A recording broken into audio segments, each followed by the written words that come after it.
I want to welcome you to the Retro Rogues Live. Please pay attention to our warning graphic. It states that the Retro Rogues Live. Let's start over. I'm already making mistakes. The Retro Rogues Live show is intended for an adult audience and not intended for children under the age of 13. Parental discretion is advised. Now, I know what you're thinking. You're looking at this, maybe you've seen the show before, and you're like, what in the hell is going on? Dave is not sitting in his usual spot. His background looks weird. It's going to get really weird tonight. Okay? So, on tonight's show, we're going to be talking about Babylon 5. We've got a lot of other pop culture news and a lot of fun things we're going to be talking about. But we are going to be doing something completely different. So I'm going to introduce myself real quickly. I'm going to introduce my co-host, and then we're going to explain a little bit about what we're going to be doing tonight. My name is Dave Beatty. For nearly the last 30 years, I've been a professional illustrator and graphic designer. Worked on a lot of fun things that some people have heard of, such as Batman Incorporated, Justice League of America, and even Superboy and the Legion of Superheroes. But enough about that. I want to welcome back, as always, my great co-host. This is Mr. Eric Alexander. Eric, please tell the folks, hopefully watching or listening at home, some of the fun things you have worked on as a creative professional. Hello, everyone. I'm Eric Alexander, also known as Bass God 14. That's Bass God 14, not Bass God. That's Bass God, like a bass guitar. And I am the Chief Financial Officer of Bad Bob Productions. Currently, I'm executive producer on the film Staycation, which has been filming on location California and via Zoom all over the world. Very cool. Very cool. All right. Now, normally I'm able to hide things like this, but this is going to be happening tonight because I can't hide it because of what we're doing. All right. So, do you want to talk a little bit without giving away too many details about what we're kind of thinking about doing moving forward? Well, we did announce on the last show, and we did have PJ from Orville Nation on here to help us make the announcement. We are looking at a pretty substantial format change. Currently, Dave, myself, and my partner, Robert McVeigh from Bad Bob Productions, we are consulting with each other on the creation of a brand new character, a brand new story, a brand new IP, which for people who don't know what IP is, intellectual property. And the idea behind that is that, and we hit ourselves where we have complained about certain things, such as Picard, that are out there in the mainstream and very corporate, big studios and things like that. And we've been soul searching for a long time with this show because we don't want to be those guys. We really don't. We don't want to be those guys just sitting here bitching and complaining about everything that's wrong with mainstream media or what's wrong with Disney or what's wrong with Warner Brothers. Although we are going to continue to talk about some of those things, we wanted to change the focus. And the way we figured we could do that is let's show people how to create new IP. And let's let them in on the process. And you're going to be going on this journey with us.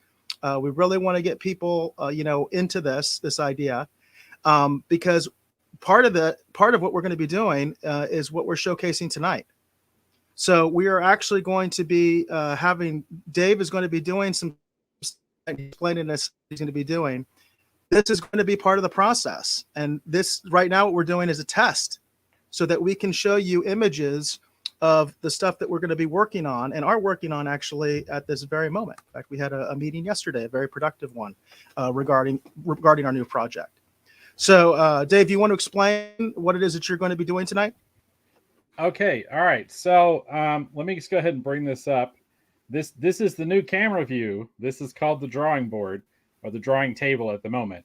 So we're going to see how well this works. It should stay up. We shouldn't have any issues or whatever, but potentially, this is all kind of new. I've got cords everywhere. I've got all these different, light controls I don't normally have access to. So we're going to see how this works. So what's going to be happening is Eric's going to be going through the pop culture news items. Our main story for this evening, we're going to be talking about the possible reboot of Babylon 5. And along those lines, in theme with that, I have here, this is a light box. So when I turn it on, it's gonna basically blow my face out, okay? But as you can see, sitting here on the drawing board, I have basically a drawing I've already partially started of Delenn from Babylon 5, okay? So what's gonna happen is I'm gonna start by inking this. So let me show you all this a little bit easier. So what I have here on my drawing board, for those of you who are process junkies, this is a piece of Bristol. It's hard to tell because I think the camera's blown out. But this is a piece of Bristol, and you can see I've got some drafting tape that's just kind of holding it down. And on the back is actually, you can't see it, but this is actually the drawing that I actually did. I drew this actually at lunch. All right, so then that's how this is going to theoretically kind of work. We're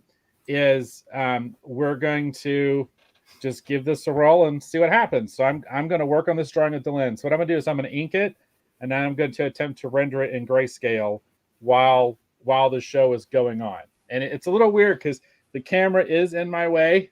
Okay, so you're gonna get to see me struggle with this because I've done this before, but it is very frustrating for me. And as I get to different stages and steps, I'll turn on different lights so I won't be blown out the entire time. So we're just going to give this a roll and see how it goes. So Eric, now that people kind of know what's up, do you want to go ahead and go into the pop culture news item, and I'll just go ahead and get started? Let me acknowledge the Rogues Gallery first. Hollywood Jackson has not been here in a while, and we're glad to see you, Hollywood. He says, "Hi guys, hey Hollywood, we're really glad to see you. I think it's been at least a couple episodes, so we appreciate you coming on the show and commenting. And please, I don't know if you're aware, because I don't think you were here for the last show, but we are looking at doing this format change in weeks. We'll reveal it. A brand new IP, a brand new project that we hope to make into a comic book, possibly into a film or television, that kind of thing. We want to do it all, actually. Video games, toys, you name it. So we will be doing that. And this is sort of a test run for that, where we're going to be using somebody else's IP in this case, because we are going to be talking about Babylon 5. But in the near future, we'll be revealing our new character, our new characters, and our new format, our book that we're putting together. Mott's is in the house. He says, "Let the fun begin." And Mott's, I did get your message, and we will be talking about those distribution problems in the comic book industry, that Bounding into Comics article you sent me. We are going to be talking about that later. And this is going to actually be part of the new format, because there will be episodes basically where Dave is mostly drawing, but there'll be other episodes where Dave might have some stuff that's already done and ready to go. So those episodes are all going to kind of be going a little bit differently, like in this case, obviously, Dave is in the middle of drawing. So I'm going to have to kind of take the lead. I'm going to have to try to back to you folks. We may try to get some guests to help out. In fact, we'll probably have at least some of our other crew, like Robert and some other people that we're talking to, that will be on the show from time to time. And so we'll be doing stuff like still talking about like pop culture, still talking about collectibles, still maybe talking about maybe even a short review of something that we saw. Tonight, we're also going to be talking about the Cobra Kai trailer, by the way, for season 4. You folks may know that we are a big Cobra Kai fan, so we are going to be talking about that as well. Let me see if we're all caught up here.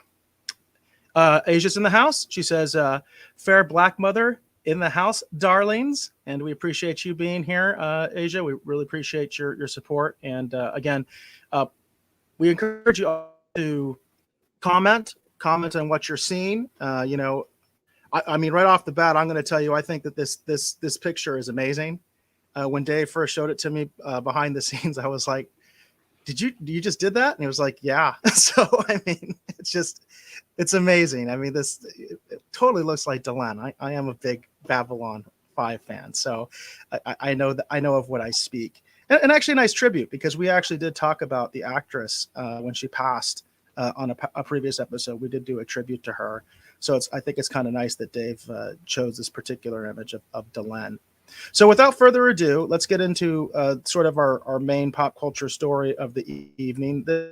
This is big news for those who care, and news to those of you who don't care, because you never know. This new reboot might really take off. So I'm rather than go to an article, I decided to go straight to the source. So J. Michael Strozinski, my apologies, J. Michael Strozinski, he is the creator of Babylon 5. He has actually been involved with numerous other projects, such as like Jeremiah, which is a show I really enjoyed. numerous other television shows, comics. He's written a lot of comics and things like that. He's been in the industry a very long time. He's a very respected writer. And recently there's been a lot of buzz about a Babylon 5 remake or reboot. So I'm taking it straight from the man's mouth, straight from his Twitter, and I'm going to read what he said. He said, to answer all the questions, yes, it's true. Babylon 5 is in active development as a series for the CW. We have some serious fans over at the network, and they're eager to see this show happen. I'm hip deep into writing the pilot now, and will be running the series upon pickup. Big news there. So he is writing the pilot, and he's going to be the showrunner, much as he was for the original Babylon 5. He goes on. The network understands the uniqueness of Babylon 5 and is giving me a great deal of latitude with the storytelling. As noted in the announcement, this is a reboot from the ground up rather than a continuation for several reasons. Heraclitus wrote, you cannot step in the same river twice, for the river has changed and you have changed. In the years since B5, I've done a ton of other TV shows and movies, adding an equal number of tools to my toolbox, all of which I can bring there on one singular question. If I were creating Babylon 5 today for the first time, knowing what I know now as a writer, what would it look like? How would it use all the storytelling tools and technological resources available in 2021 that were not on hand then? How can it be used to reflect the world in which we live and the questions we are asking and confronting every day? Fans regularly point out how prescient the show was and is of our current world.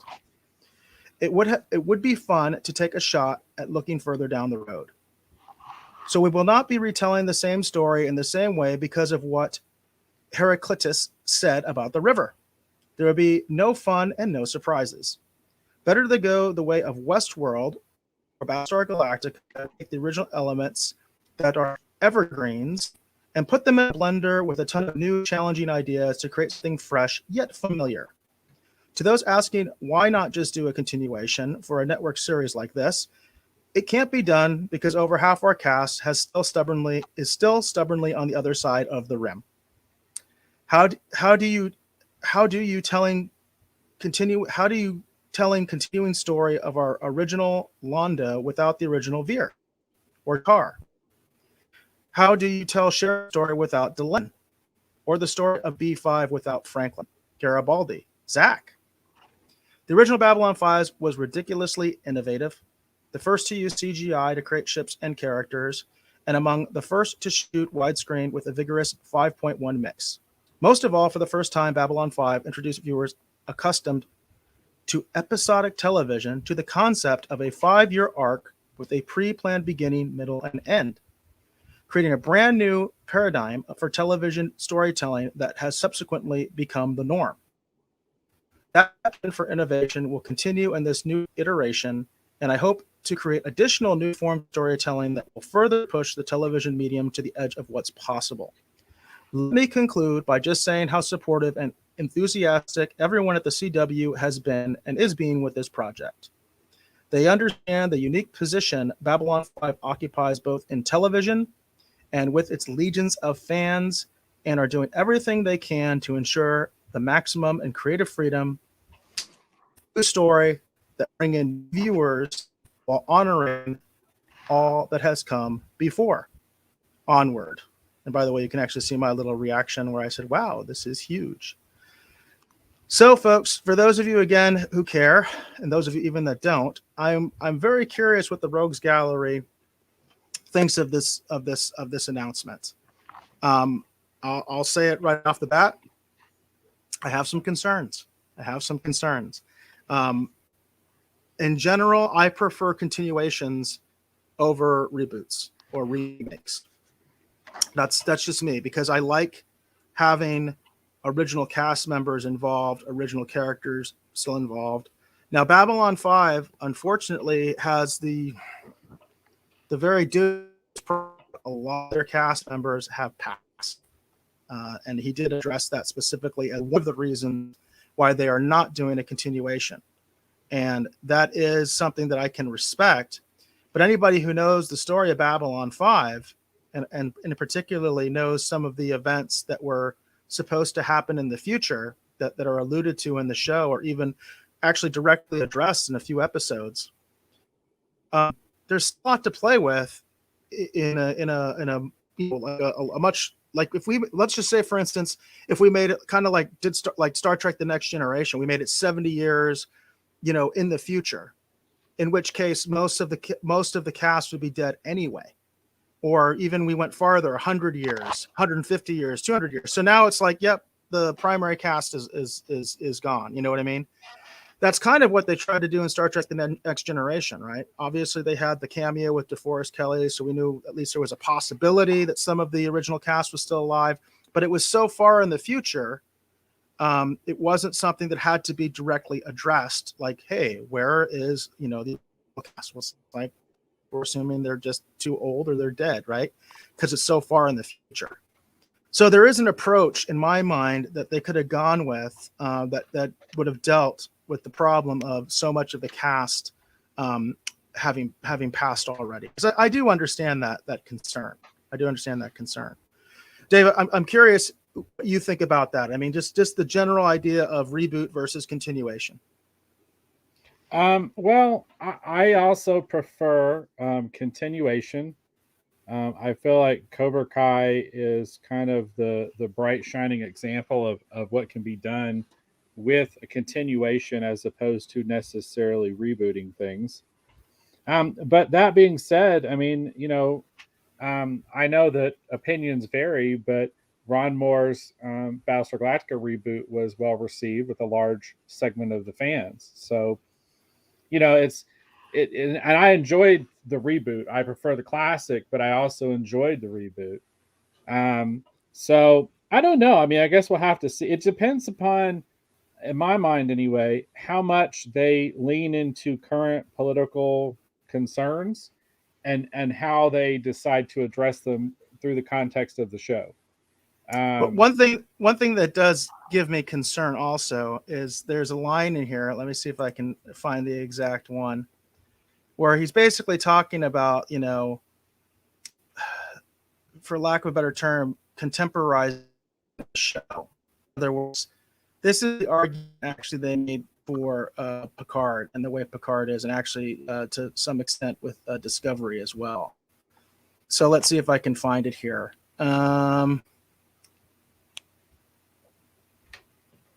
So it says, if I were creating Babylon 5 today for the first time, knowing what I know now as a writer, what would it look like? How would it use storytelling tools and technological resources available in 2021 that were not on hand then? And I do want to point out, I think Asia was actually responding to that when she said, plus with better special effects. That I get. That's one thing that I do get, and I've mentioned that before. When it comes to remakes, especially of science fiction, I do understand when you do a remake because you want to update the effects because the effects were dated, right?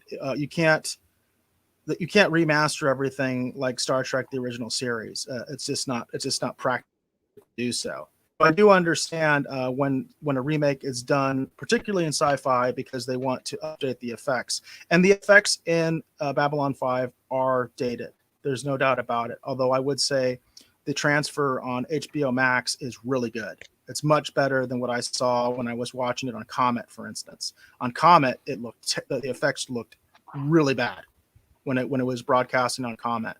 But it looks a lot better on HBO Max, and we've talked about that on the show. So, Asia, I do understand that perspective of, hey, updating the effects. Yeah, I'm on board with that. But here's the other part he says. It says, how can it be used to reflect the world in which we live and the questions we are asking and confronting every day?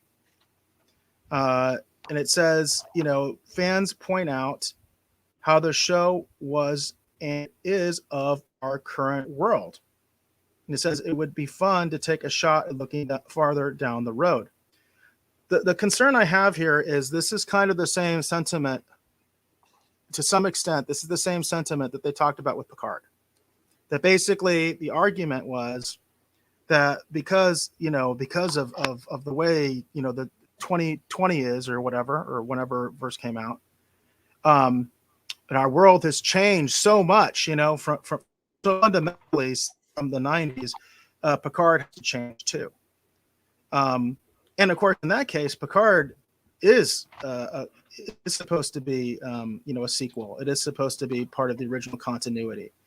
So that to me just doesn't work. Now, as a remake, can that work? I mean, if they are going to try to make it a little bit more contemporary, I never felt, to be honest with you, that Babylon 5 was necessarily much of a commentary on anything that was happening at the time Babylon 5 was on. It really did not feel like that to me. The issues they dealt with in Babylon 5 felt like issues that humanity has been dealing with throughout its entire existence.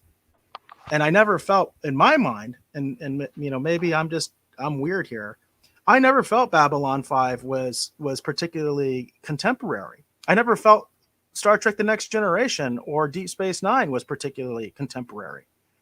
To me, they reflected sort of, eternal values and challenges that humanity has faced throughout history and very likely will still face in the future.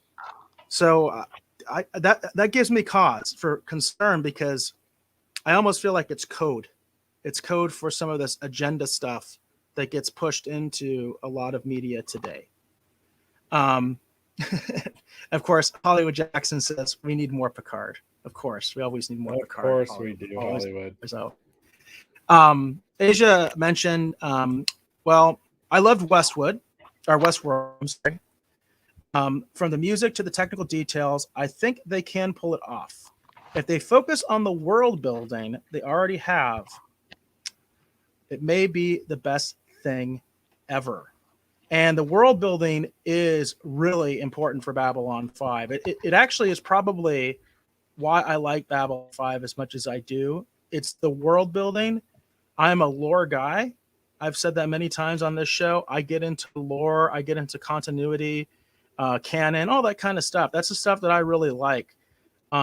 Because what it does for me is it allows me to create stories in the elements, that have been given to me. In other words, it's like, you're playing in somebody else's sandbox, and I like that. I think that can be a lot of fun, and that's one of the reasons I get frustrated with a lot of the stuff that's been coming out, from Star Wars and Star Trek, because I feel like these guys, rather than actually playing in that sandbox, they want to recreate it.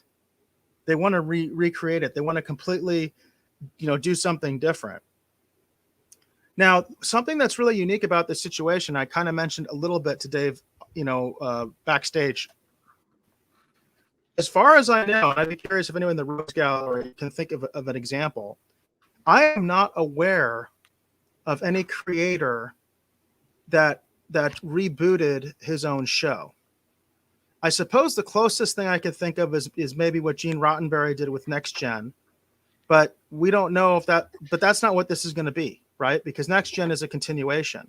So it wasn't really a reboot. It was a sequel, So this is the only time that I'm aware where the original creator is being allowed to remake. And that's what this is. This is a remake. He's being allowed to remake his own series. I'm curious if anybody in the Rogues Gallery is aware of that. And Dave, I don't know if you would thought any more about that, if you're aware of any situation that's happened. Off the top of my head, I'm going to say no. I can't think of another off the top of my head. I am, in all honesty, a little bit overly distracted at the moment, but I can't think of off the top of my head of an instance where that has particularly happened. But I wouldn't be surprised if it has. Just maybe it hasn't been kind of used to sell the concept, like from a publicity standpoint. Right. Because it seems to me like, for instance, he uses specifically the example of Battlestar Galactica.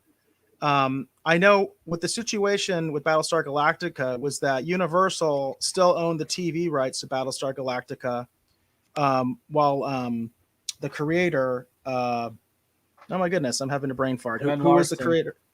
Glenn What's that? Larson. Glenn Glenn Larson, Larson. the late Larson. Yeah, I flubbed on that. Glenn Larson was still alive, and he had the film rights. He still had the film rights to Battlestar Galactica. And in fact, what he was going to do, he was going to do a movie about the Pegasus, the legendary Commander Kane, and the fate of his ship. That was the route that he was going to go. But he never got it off the ground, I think in large part because all the focus was on the Ron D. Moore show, the reboot, reimagining, whatever you want to call it. Remake. No, it's a remake. So it's like I'm just not aware of a situation like this. So I think it's pretty unique. And it's definitely something that I think should keep on because it is so unique. Because it'll be like, you kind of wonder, could this ever happen again? You know what I mean? Because if it's successful, it might, right? If it's successful, True. we might see one of these creators. For instance, we were talking about Quantum Leap.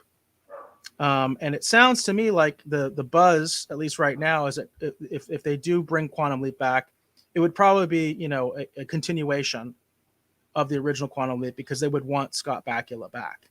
And Scott Bakula has expressed interest in it. We talked about that last week.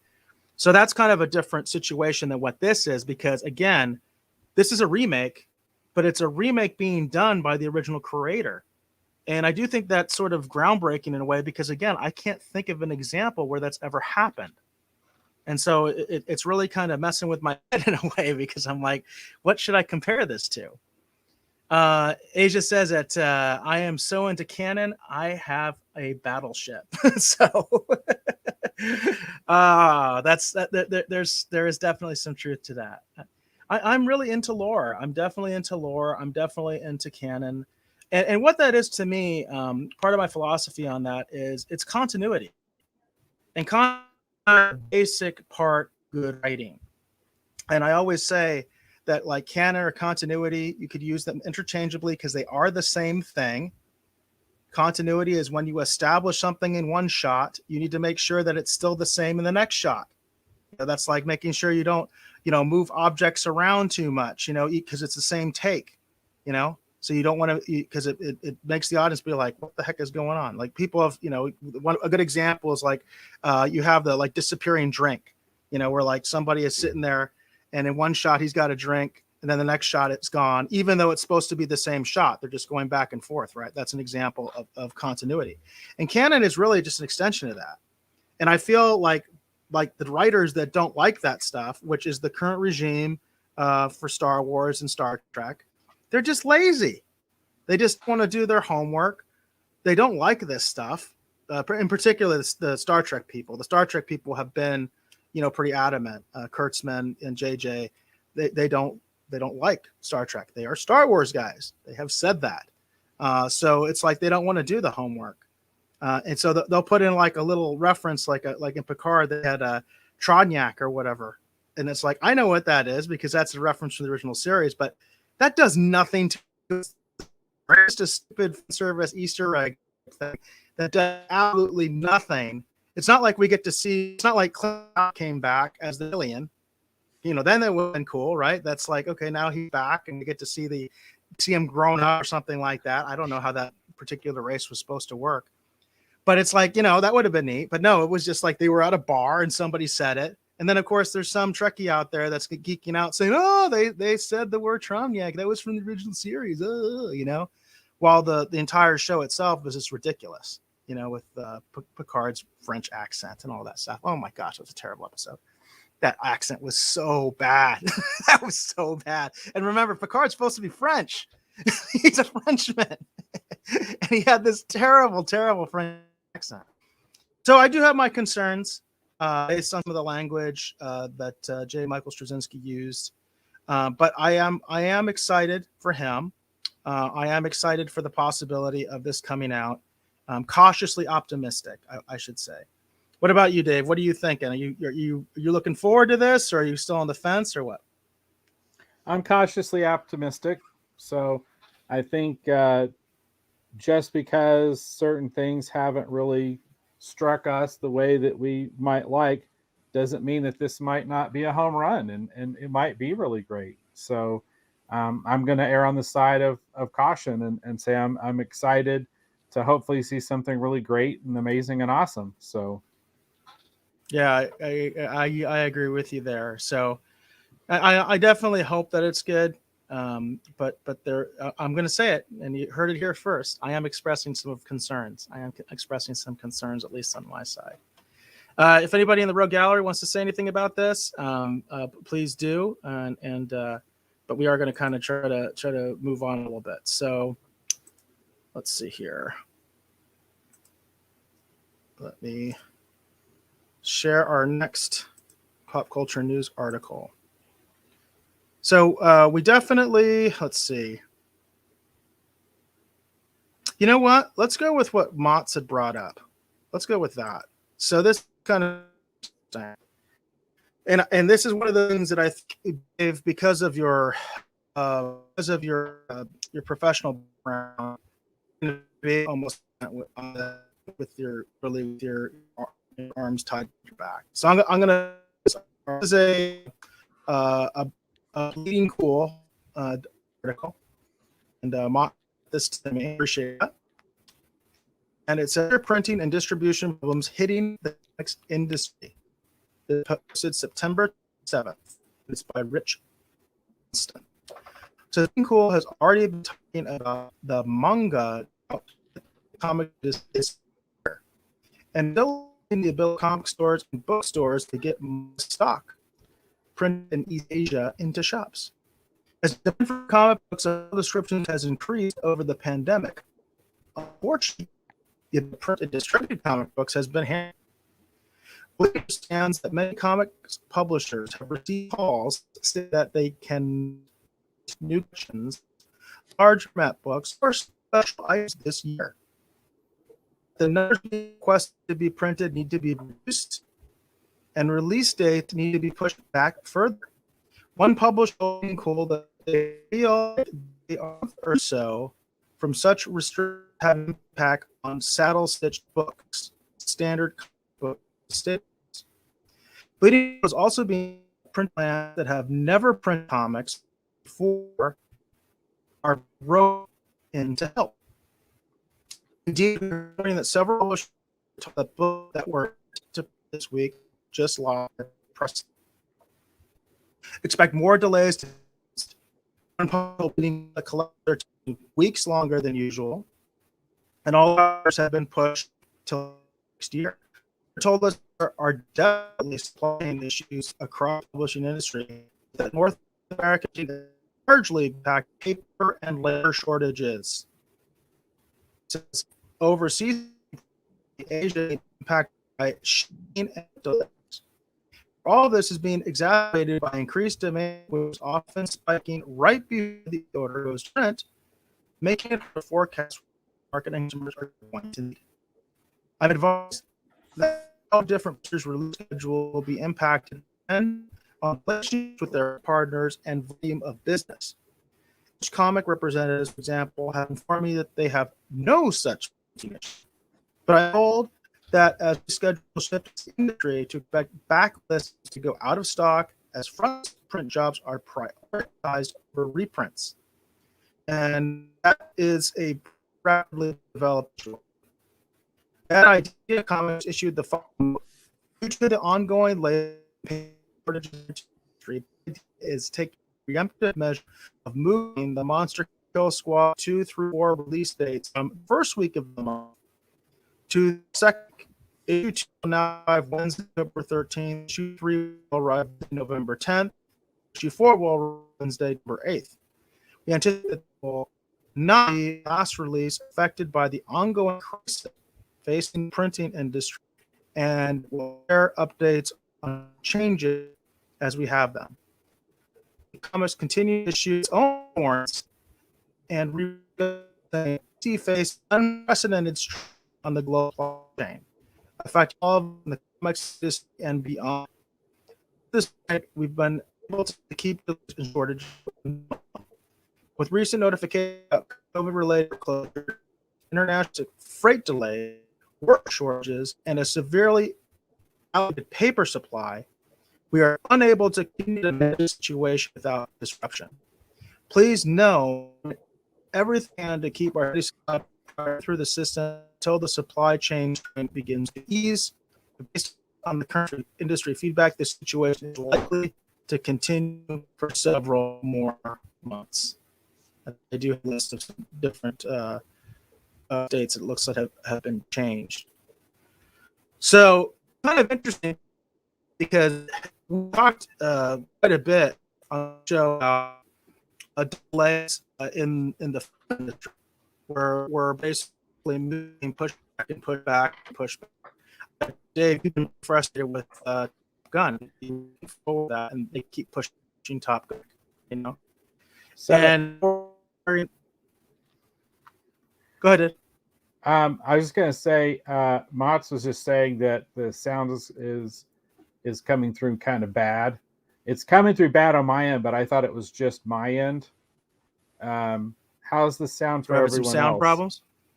Yeah, and then I can't see whatever article you have up. It's completely black on my end. I can't see anything. Uh-oh. Eric, just go away.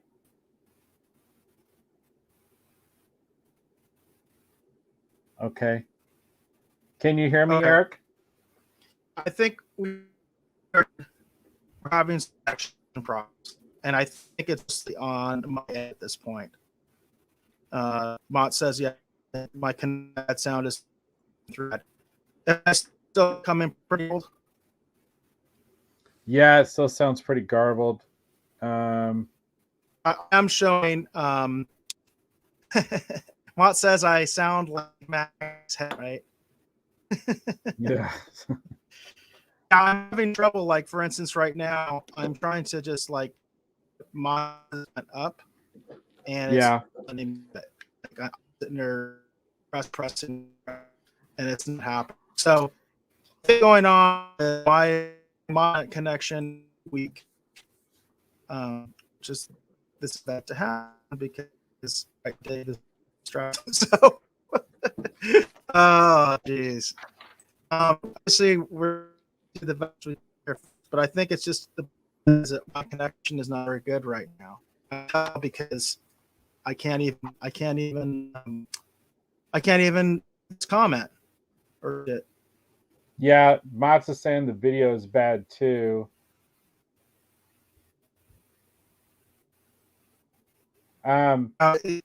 Is that for both of us or just the stuff that I'm like? I'll remove this. I don't know. I mean, how am I coming across? Can everyone kind of see and hear me, or is everyone freezing up? It says fine. Dave looks fine. It says I'm choppy on both devices. And then I'm trying to figure out the best lighting actually for this. Okay, so Mott says that I'm good, but it looks like it's mostly on your end, Eric. Yeah, what Hollywood says. Yeah. And then this thing is tricky because I'm not exactly sure what the best lighting solution is going to be for this. This is part of the testing part. Let's see if we cut that down. You still can't see it. Very good. You can actually see it better when I've got the light shooting through it. All right, so I'm going to lose the mood lighting, everybody, and I'm actually going to turn on the main overhead light, and we'll see how that looks. I'm taking my mics off, so bear with me. I apologize if you're able to hear me at all right now. As I said, some sound very digital. It can do, unfortunately. It's like my internet just taking having issues right now. Maybe the my neighbors and everybody else is online at the moment. That's happened. And unfortunately, there's nothing I can do in that case. We had this during the lockdown where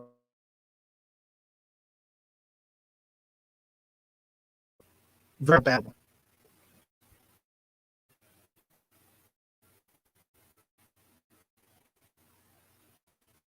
and I don't know if you can hear me at this point. So My yeah, I can hear you, Eric.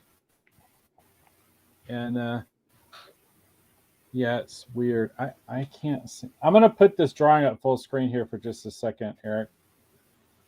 I'm. It says my connection is unable. Your connection So unable? Unstable. Is Unstable. Unstable. That's the message I'm getting from StreamYard. And like I said, I don't know anything about that.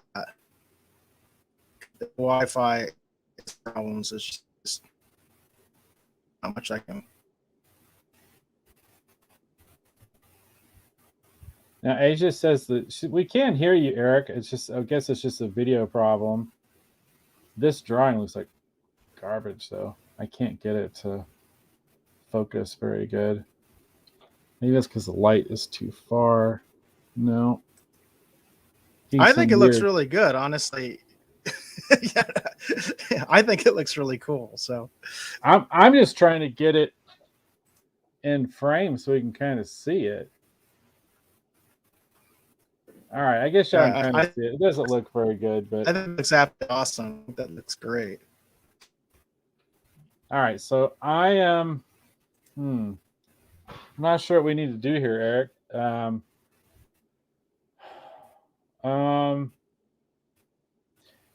I mean, I guess we could just go ahead and keep trying to do the show, and we'll just kind of see how it goes. Oh, thanks, Dave. I mean, it's I'm just trying to get it to look good on camera. I don't feel like it looks very good on camera, but that's nice of you to say. All right, so I look great. I really think it looks really good. So, keep in mind, the members is supposed to be sort of a run. So give us your honest feedback. Give us your honest feedback, everybody in the Rogues Gallery, if you think that this is looking good or not. We're only going to improve from here because this is a test run. This is a test run. Yeah, the next one That's why we're using somebody else's IP and not ours.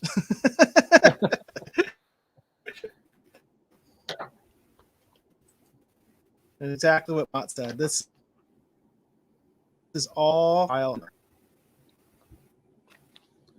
All right, so I'm going to start trying to render this in grays. We're going to see how this goes.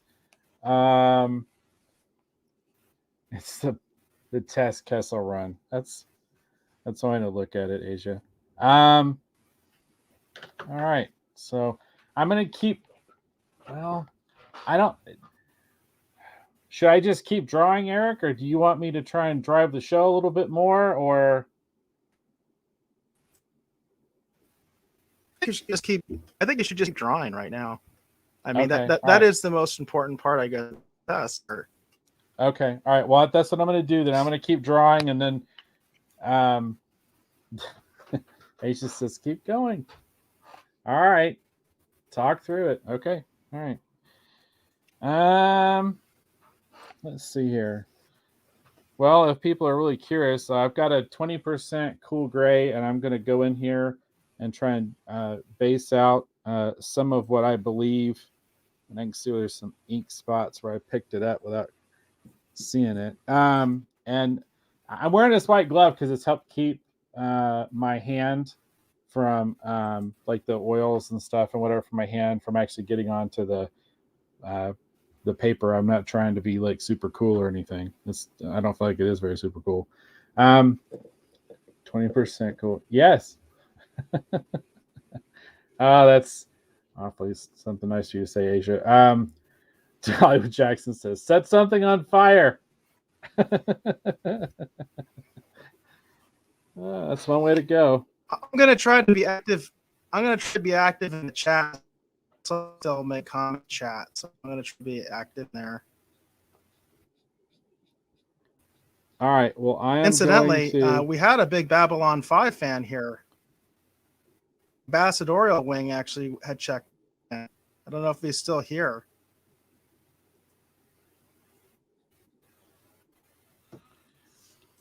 So yes, that's all I'm doing. I'm just going in. Oh, hello, Ambassadorial Wing.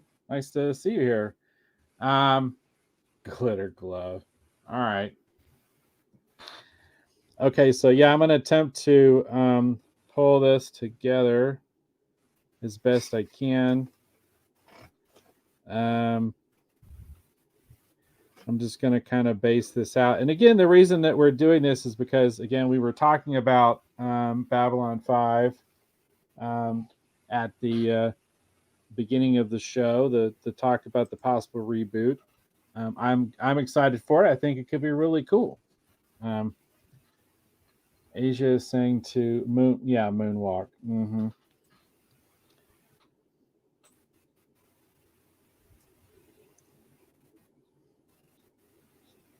It's funny because I have a tutorial online where I was doing this, and the reason I pre-recorded it is because I knew it'd be watching paint dry if you were watching me do this in real time, and I was trying to talk through it at the same time.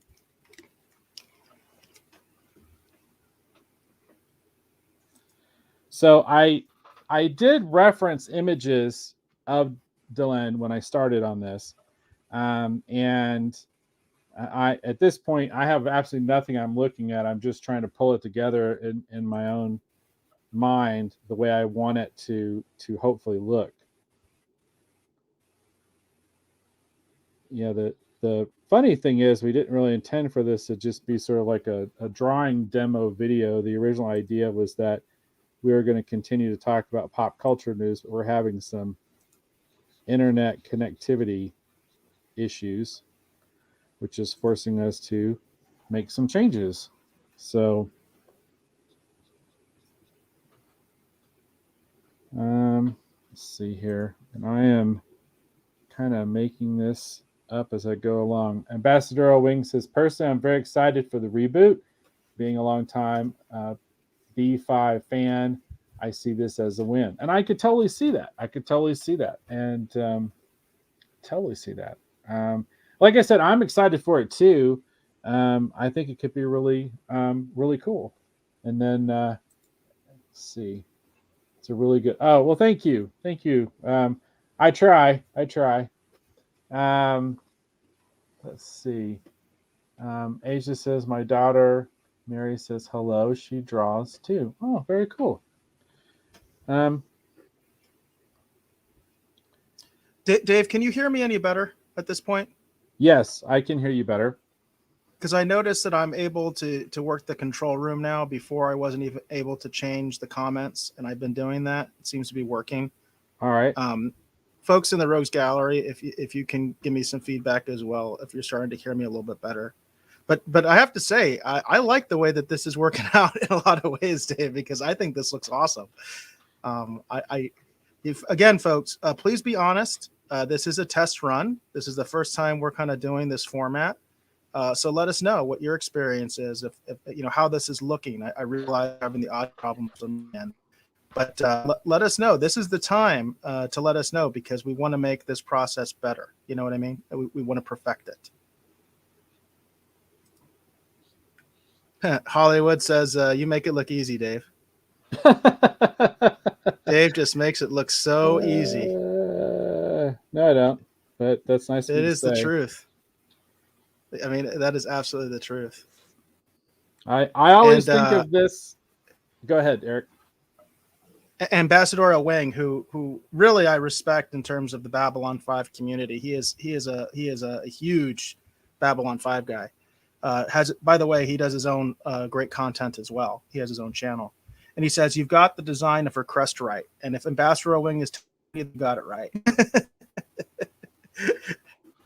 If he's telling you it's right, Dave. Well, it's that's awfully nice of you to say. I did the best I could with it. It's we'll see how it comes together in the grays, because what always ends up happening, which I don't know if you all can see this, is that some of the ink will stay in place and not fight me, and then other portions of it is going to begin to run, meaning it's going to bleed into the paper. And the trick is going to be, you just can't worry about it. You just got to keep going. I could see some people saying, "Isn't that a metaphor for life?" But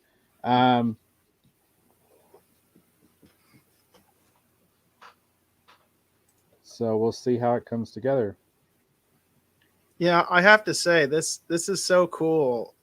You know, even being a part of it and being on the team on this side of it, I'm sitting there, I was geeking out because I just think it is so cool to be watching this process.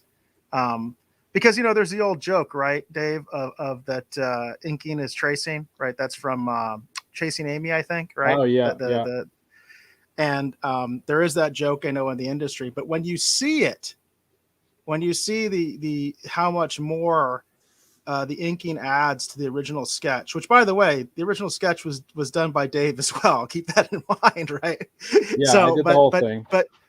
but the inking, I mean, folks, look at this, and I mean, this is really part of what we're trying to do here. Is we're trying to show you the process, and you are sitting here watching a master at work. I mean, I know Dave is very humble, but Dave did work for DC and Marvel. You don't get any bigger than that in comics. I'm sorry, that's just the way it is. And look at this. I mean, just look at the amount of detail that just emerging right before your eyes here. Right before your eyes, folks. All right, so I'm going to switch to a 40% gray now. And I'm going to, so I've kind of based out these basic lighter tone shadows. There's kind of some issues going on with it, but I think I'm just going to let it ride for the minute. And then what I'm going to do is go into 40% and try to pull more of the, I guess, what am I trying to say? Try to model the grays a little bit more and create a little bit more a feeling of depth. The trick is going to be, though, you have to kind of be sparing how you do it, because you could always make something darker, but it's very difficult to make something kind of lighter if you overdo it. So the trick's going to be to err on the side of caution and just kind of easily do it and kind of see where we end up. Asia says it's so 3D, it's delicious.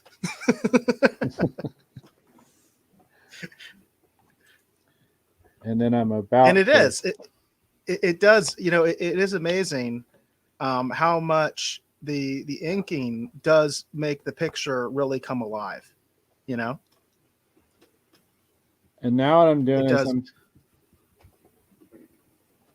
I just went out that 20%, and I'm trying to get that 40% to bleed and blend a little bit more.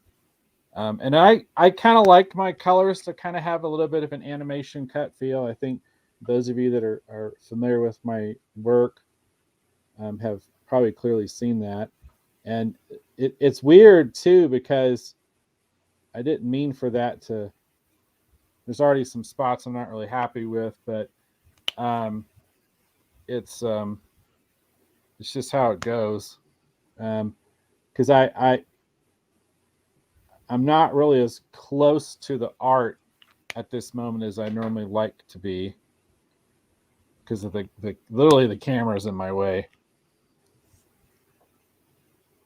And then that's all I'm doing. I'm just kind of coming in and trying to kind of beef up these shadows a little bit, while hopefully, oh god, these markers are new, so they're not wanting to play nice with taking the caps off. Dave, are you able to do a Bob Ross voice? Do you see Asia's comment? No, I didn't see her comment. I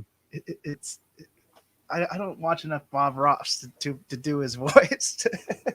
So it's a happy little gray crests. So we've got a happy little alien. Happy little alien. You want to make friends with the aliens? I don't know how to do that, Asia. I'm sorry. I've seen Bob Ross before, but I just don't know if I could be Bob Ross.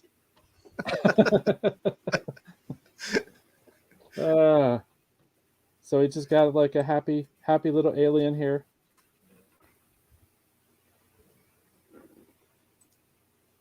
I don't know if saying happy little alien really makes sense in context of Babylon 5. They're awfully dealing with a lot of issues.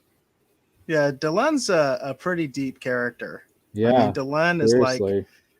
she's really the glue that keeps everything together. You know what I mean?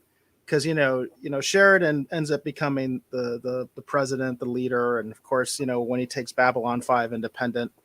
But Delenn is really the one that keeps things. In fact, without Delenn, they would have been destroyed by the Earth forces. That's one of the best scenes I love, is when she confronts the Earth forces trying to retake Babylon 5, and basically she's like, "Hey, the only human that's ever beat us, the only human that's ever beat the Membari, is standing behind me.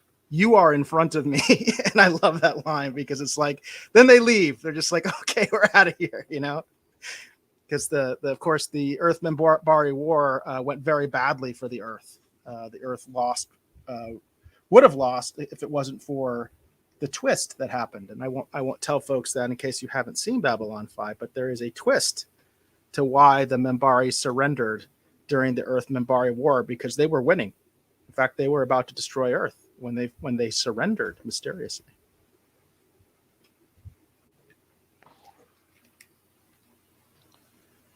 So I'm thinking that's probably pretty good. So now what I'm going to do is I'm going to go in with a 60% gray, and I always use just a 20, a 40, and a 60. It's this is kind of the way I was taught to do this in college, like 10 billion years ago.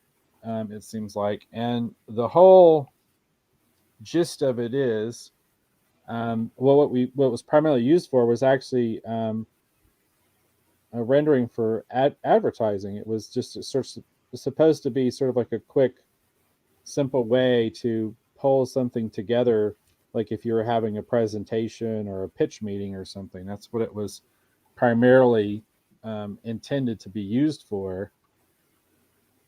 And I started doing a lot of this kind of work when I was doing sketch cards, and then doing commissions for people at conventions and stuff like that. And that's when I kind of started kind of beginning to re-explore this process. It's pretty much just a pretty simple thing to do. Asia says, "David, I need CPR now." That's how excited they're getting in the Rogues Gallery. Y'all are too kind. This has got a lot of issues with it. Mott says, "Bob Ross with a glitter glove doing the moonwalk with flames. Do that, and you just satisfies the Rogues Gallery." Oh, if it were only that simple. If it were only that simple. All right, so let's see here. I feel like part of what I need is a better camera. All right, so let's see. Well, I'm curious, Rogues Gallery, let us know, because what's cool is you're probably looking at this on different screen types. Like, I don't know, like sometimes I actually watch YouTube shows on my big screen on my 4K television. Right now, I'm at my laptop. I'm sure a lot of you folks are on your laptop, maybe on your phones, but give us your input about what, the quality of the image. And because Dave is saying he thinks like maybe his camera's not that good. It's coming across very well for me, Dave. Okay. I can see a lot of detail. Again, I'm on a laptop computer, and it looks really, really good to me. But Rogues Gallery, let us know, and you might want to let us know what kind of rig you have, like what kind of format, what kind of screen you have, and just give us some input. Because again, this is a trial run, folks. We need your input. We need help. We want to make this the best it can be when we're coming out with these new characters. But I'll be honest, I think it's looking pretty good. But I want your honest feedbacks, folks. We can take it. Let us know, because this is the time that we can make mistakes. We don't want to make mistakes later. We want to have this perfected by the time we're revealing these new characters. Hollywood Jackson says it looks good from the 32-inch flat screen. So there's cool. that format, 32-inch flat screen. I assume that's a I'm gonna Hollywood. I assume that you're HD. Are you 4K maybe? Are you? But whichever one, if you can let us know. But 32-inch flat screen. He says it looks good. Mott says it looks amazing. Mott, if you can let us know what you're watching on, that would also be we'd appreciate that too. And Asia says, Dave, your camera is great. I'm on the phone and my laptop at the same time. So she's watching on a laptop and her phone, and she says it looks good on both screens, Dave. All right, cool. She says she has a Chromebook and a tiny Android. It says Dave is carrying y'all. So, and Hollywood mentioned that yes, he's got a HD 32-inch flat screen. It's looking good. All right, so yeah, so well, Mott says the only problem I have is she keeps staring at me. I don't know if we can do anything about that. That's going to be sort of just a occupational hazard at this point. So, all right. So what I just did, I don't know if you could see it, but that blending went really well.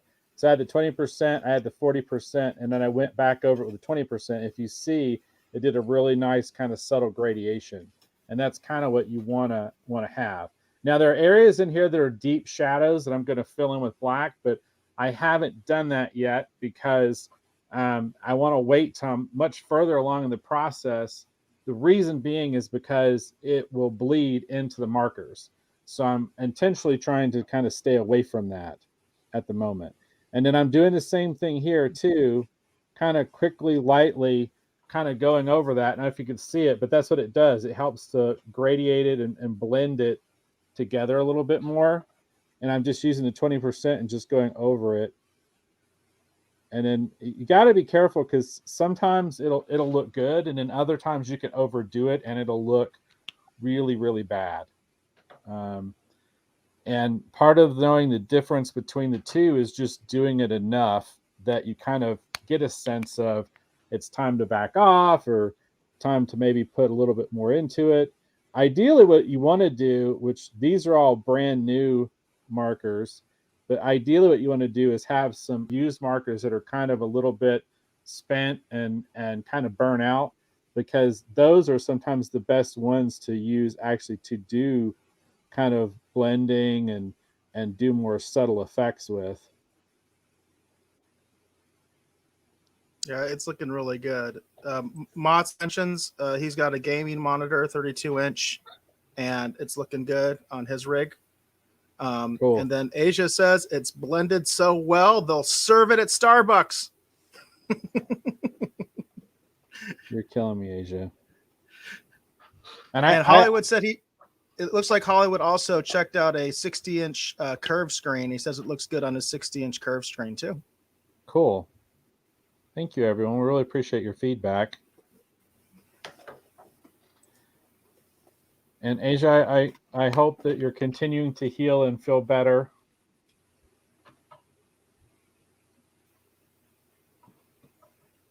All right, so.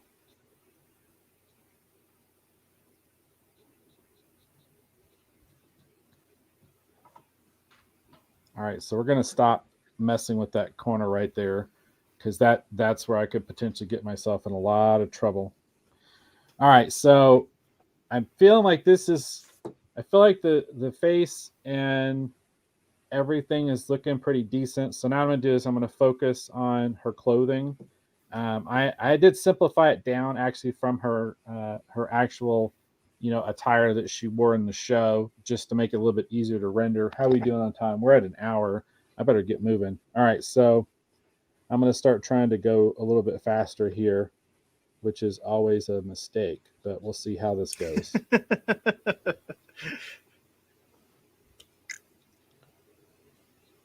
And if I'm trying to move fast, I'm probably not going to be talking too much. So, but all I'm doing right now is I've just got this 20%, and it's a little bit burnout, which means probably that I let this marker sit too long. I bought all these to do renderings and stuff for events, and then and I've had them in a plastic bag. That's kind of a way that you can store them. and I had them stored in a bag to try and help keep them a little bit nicer. And then everything happened. I'm not going to mention it. We all know what I'm talking about. And so they pretty much just kind of sat. And I thought they'd probably be pretty good. And they were doing pretty good at first, but I can tell that they're a little bit dried out. What's interesting with these markers too, because they're alcohol based, you can't actually recharge the markers by actually getting alcohol in an eyedropper, and then you remove this end right here, this thick end, and you can actually refill them. And because the pigment is usually still good, it's the alcohol that actually dries up. So making some kind of quick. It's looking good. Mott says, I wish I could stay in the lines like that. Oh, well, it's not, it's funny because I'm a little bit more out of the lines than I like on quite a bit of it, but my apologies if the camera starts shaking too much, because I'm trying to do this kind of quick now that I realize that we're kind of running along on time.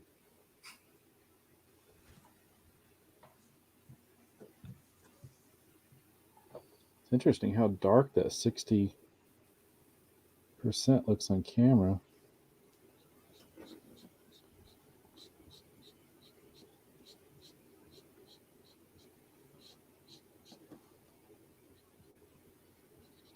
So yeah, I'm just trying to, again, just kind of base the out the I don't know what you would call that. I mean, I guess it's what would you call that, Eric? I mean, it's like her. I mean, technically, it's the character's costume, but it's like her.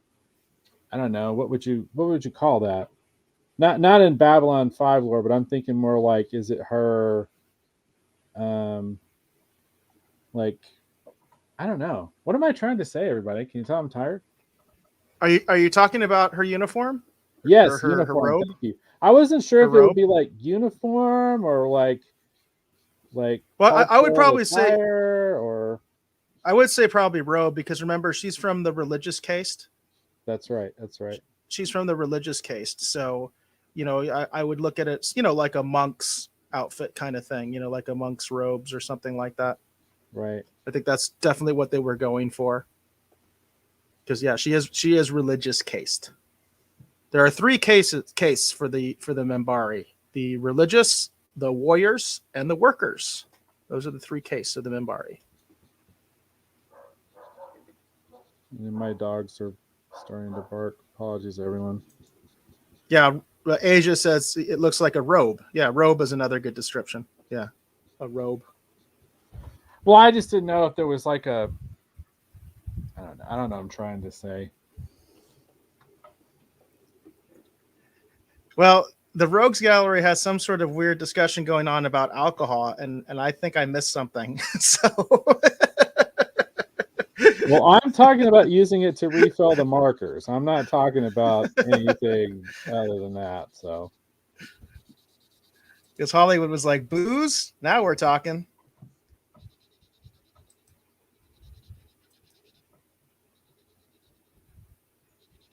all right. So, okay. So that's based out. Okay. So now I'm going to fill in the shadows. I'm going to use this Faber-Castell Pit pen. It's like a brush end. And I'm going to fill in just some of these shadows. And then I'm going to probably do a little bit of something in her robes. And then maybe a little bit of a white highlight, kind of something or other. And then I think we're going to call it done. So we're pretty close to the end here for this art portion.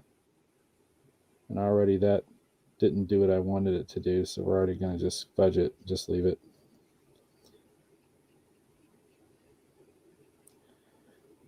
I've been trying to find some more of these pit pins, but they've been difficult to find where I'm at. Every time I go out looking for them, I can't find them anymore. I could probably order them online. I don't know why I don't.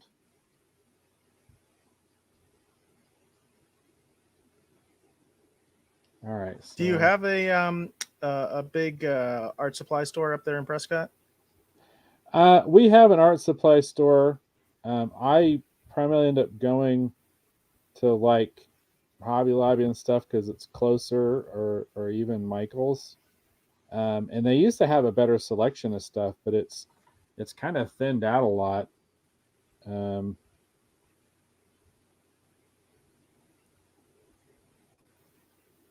and it's funny too because Eric and I were talking that maybe the next test run might be to do this where I have my Surface Pro linked up and then do it that way. Asia says, so who gets this drawing? Because I just called dibs. And Mott says, bidding starts at what?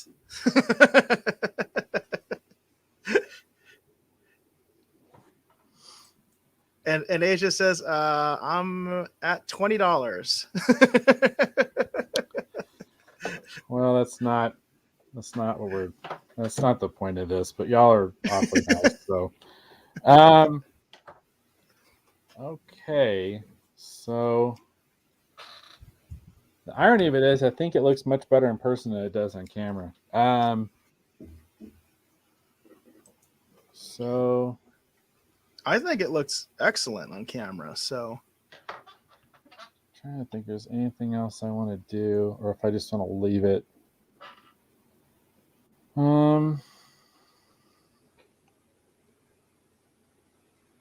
Let's see here. What are we at? 112. Let me try a few other little things here, and then I think we're gonna probably call it done. Mott says it looks great. Oh, thanks. And Asia says, we love you, Dave. It's so nice of and you we to do. say. Asia says it's almost more sexy than she is. She's jelly. Now that's high praise there. That's high praise there. It is. Mott says, I would hang that on my wall. Oh, y'all are too kind. And just remember, folks, if you do have any little gripes or criticism, this is the time to let us know. Because, again, this is a learning process for us. This is something new that we're trying, particularly on the technical side. If you're seeing anything, I know I'm not specifically talking about my audio issues. We're more talking about the camera and, what you're seeing. Dave has expressed some concerns that he thinks it actually looks better in person than on the camera. But of course, the camera is right in his face. So Dave's kind of got a unique perspective going. I'd honestly like to know what you folks on your different rigs, and you've expressed some of that, how it looks for you. Because I can say for me on my laptop, it looks very, very good. I'm not having any issues at all. I'm not even having connection issues, and I was having connection issues. So it just looks clear to me on my screen.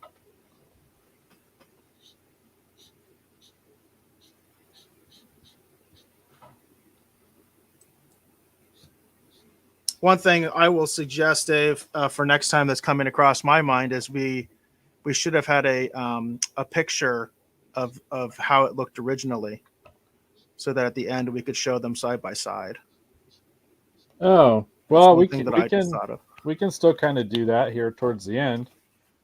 I can the thing that no one saw, I can show you all that actually, because that was what was underneath this. So it's just sitting right over here.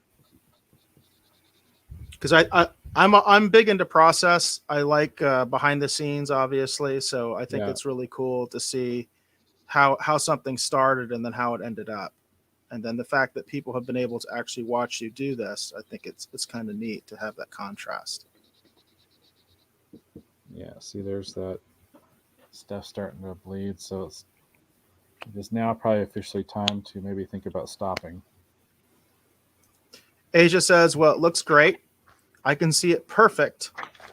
It is amazing, very crisp. Too kind.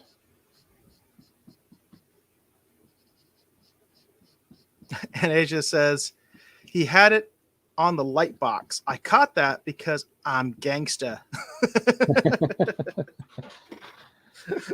Okay, all right, everybody. I think we're going to call that good. 1:15. All right, so now I could, put kind of a spacey background and maybe do some other little fancy things, but I think we're just going to let it go, and I'm going to play it safe tonight. Where is... That's what I was looking for. Damn it. See, the problem is because of my last assignment I was on, which I'm still not allowed to talk about, I don't have all my usual stuff out. I got a lot of it out, but not everything. Let's see if this is going to cooperate or not. The sad thing is I'm scribbling on the before drawing, Eric. Did you see Asia's comment there, Dave? I'm sure you're getting ready, but Oh, sign it. Oh.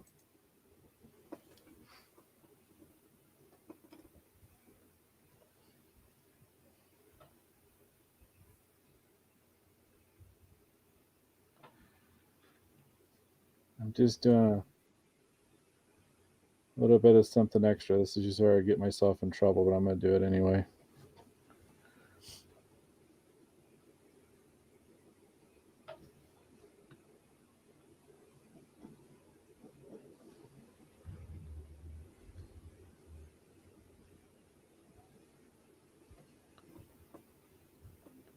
All right, everybody. I think this is probably going to get it. I can keep messing with it, but I think I'm just going to run the risk of really causing myself some major issues. So, all right, I'll sign it for Asia here. So, it's not done until your John Hancock is on it. all right, so there we go. So let's do a. I scribbled on this, so bear with me. But this is actually where we started. Pull this out from under here. This is I scribbled right in there, so test a marker. Apologies for bumping the camera. But yeah, this is where we started. So yeah, I drew this. Oh, how long did I spend on this? Like 30 minutes, maybe, yeah, maybe 30 minutes on it. And I did this just real quickly. I did do this on my Surface Pro. And then I just printed this out, and I was gonna re-pencil it, but then I decided not to because when Eric and I were looking at it behind the scenes, you could see it better like this, and if it was penciled to start, because this I already feel like it's hard to see, and then this is where we end up. So there you go. All right. Yeah, So it really just does show you, literally in black and white, what inking does to a sketch. I mean, just the sketch, before is excellent. I mean, it absolutely is. But this is a work of art. It's just like this is a an incredible piece. It gives it so much more of a three-dimensional look. Makes it come to life.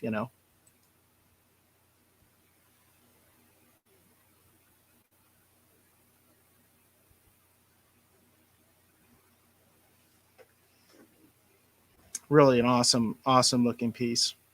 You did a great job, Dave. And again, anybody in the Rogues Gallery, if you have any comments, again, this is a new format that we are experimenting with, that we are going to be pursuing when we start revealing our new creations. We're going to be using this format so that you folks can be involved in the process of the creation of this brand new character, these brand new stories, so that we can keep bring you along for the journey.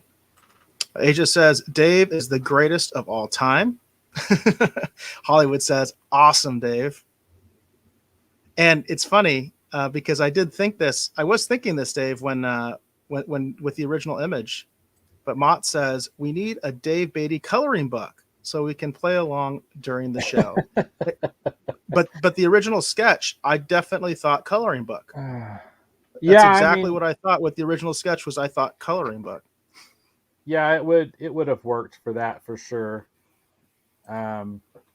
It's it is a pretty clean image. It's weird because whenever I do this, I always kind of make slight modifications. I don't know if there's this heir apparent, but I'm always kind of making slight modifications. And then I feel like this is maybe a little too skewed. I tried to set this up as best I could. Asia's got a second vote on the coloring book, and so does and Hollywood's got a third. Y'all are too kind. Hey, you folks have the wheels in my brain turning now, because maybe we're gonna have to do a coloring book on this project that we're working on. What do you think, Dave? It's got the wheels in my brain are turning now. Well, the thing that's interesting is that to an extent, and I've got my main camera back up too.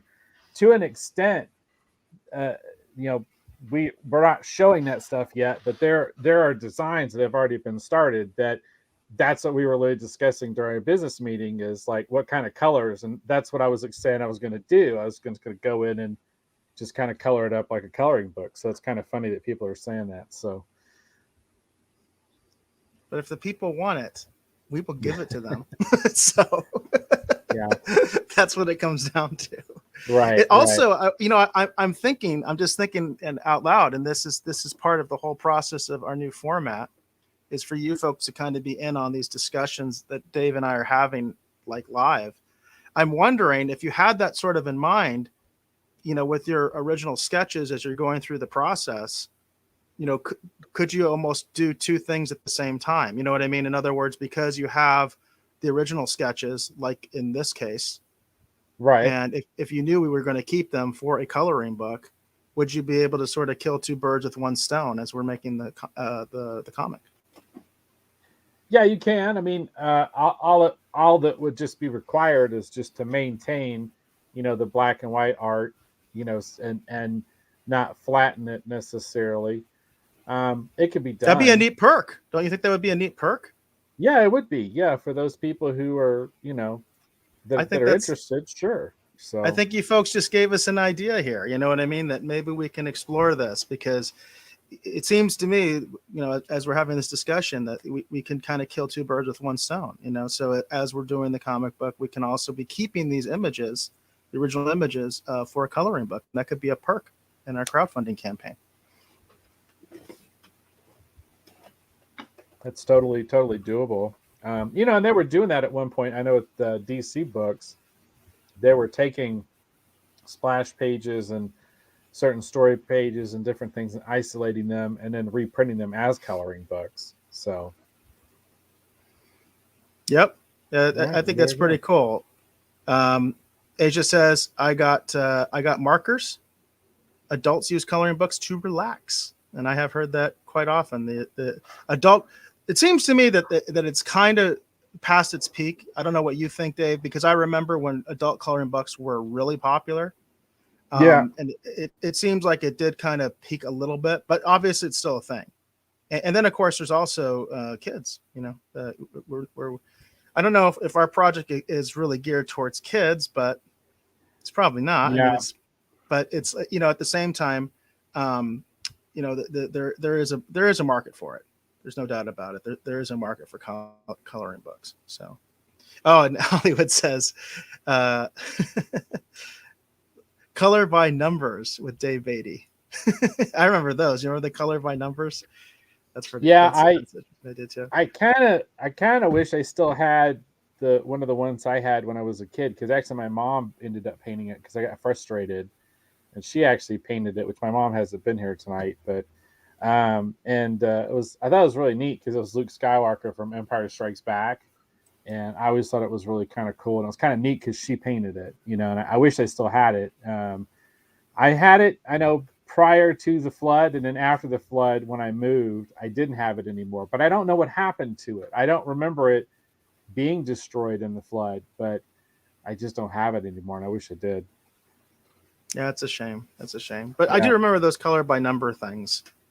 Oh yeah. Dave, before we sign off, I did want to talk about Cobra Kai a little bit, and Oh I'm yeah. Yeah. kind of Let's do glad it. that you're done with the drawing, because I did something a little different this time, which is that, as you folks might know, we've had a lot of problems with trailer reactions, where, especially with YouTube, they have flagged us, and to the point that we've gotten warnings and copyright strikes and even community guideline strikes and all sorts of crazy stuff. The YouTube's attitudes towards trailer reactions is so inconsistent. It's so inconsistent. And, I don't get it. But because we usually don't even put the audio on, because we figure that out. Like, music gets you in trouble quicker than anything. So we would just do our own commentary, and we were still getting flagged. So here's what I did. Here's what I did this time. I took some screenshots. So Dave, you saw the trailer, right? Yes. For Yes, it did. season 4. It's a Yeah. teaser. It's not a full trailer. It's a teaser. But I had a couple images, and I wanted to share them. And there was stuff that kind of stood out to me, and I thought that would be interesting to talk about. So here's Okay. one of Yeah. here's one of the first images. Can you see that? Okay, Dave. Yeah. I can see it. So this is one of the first images. This is obviously from the Cobra Kai dojo with Yeah. Kreese. The only familiar face that I see right off the bat is, you can kind of see off to the left in the front row, not the far left, but he's in the front row to the left. That's the bully, you know what I mean, from season Yeah. 1, who came back in season 3. So obviously he's still around. But what I find interesting is, if you look at this, there are 2 faces we don't see, right? That are kind of Yeah. important. And I thought that was interesting. So I don't know if that says anything, because they do appear in other shots in the trailer. But I just thought it was interesting when you see the class all lined up together. There are 2 very important faces we don't see in this picture.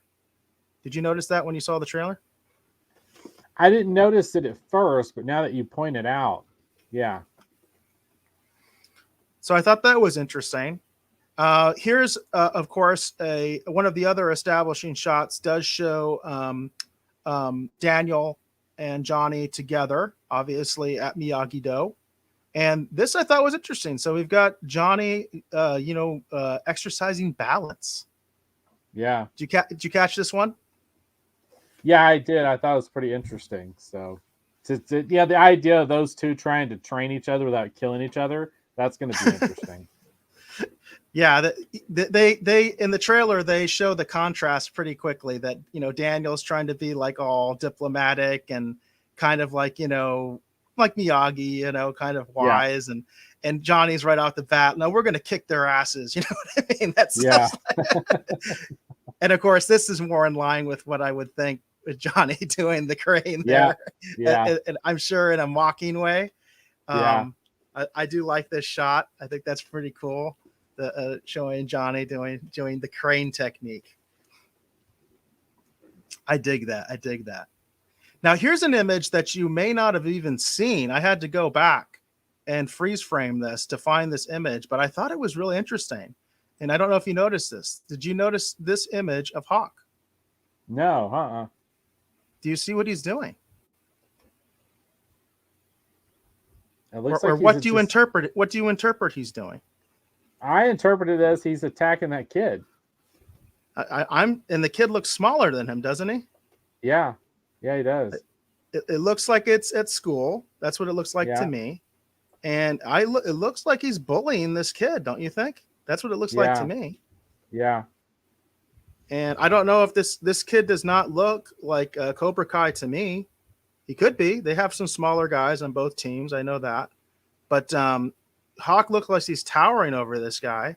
It looks to me like it's probably at school. And I just think, I'm throwing it out there, maybe Hawk is going to go back to his evil ways. You know what I mean? That's kind of how I'm interpreting it, that he's picking on this kid. Mott's does say that he says that his shirt looks like he's got a cobra on it. Is that the this one, or is that one of the previous images that he's talking about? I'm assuming that Mott's is talking about this image. Okay, so you're talking about this image of Hawk. That's interesting. You think he has a cobra on it? Really hard to tell. Like I'm assuming he's thinking maybe like on the front or something, because it's Yeah, like a stripe that I see. yeah, and he says he is saying this. He means this image that we're looking at right now. Yeah, this one right here. That's interesting. Yeah, and I guess that's really what I am putting out there is the possibility that maybe he could be going back to Cobra Kai, or maybe he's just turns into a massive jerk. You know what I mean? Yeah, And because obviously Hawk has some issues. yeah, So in fact, that was one of the things I was probably a little bit disappointed about. I think I mentioned that in our review of season 3. I was a little disappointed because it feels like Cobra Kai has been decimated, and I kind of liked what a villain Hawk had become. And the fact that he went to Miyagi-Do, I'm not sure how I feel about that. So I guess in a strange way, this gives me hope that Hawk is going to be the jerk that I think he was born to be. You know, um, kind of a weird thing to say, I know, but that's just this. I liked Hawk's transformation. I thought that was one of the coolest things about the show. In fact, he may actually be my favorite new character because I definitely am a Johnny guy and a Kreese guy. I'm definitely Cobra Kai. You know what I mean in that sense. Johnny and Kreese have stolen the show as far as I'm concerned. But as far as the new characters go, Hawk's transformation I think has been really interesting. Really interesting. it has his watching his transformation is really interesting, and I think I've said this on a previous episode. One of my favorite new characters is actually Miguel. I think Miguel's a really cool character. And we do need to talk about that. We talked a little bit off the air about that. I'm going to bring that up. Yeah, Mott's, or I'm sorry, Asia asked if we go back a pick. Okay, so let's see here. And I think Mott's asked to even go back farther. But you're talking about this one, Asia, the crane technique. Did you have a comment or something on that one? Is that the one, Asia, that you wanted me to go back to?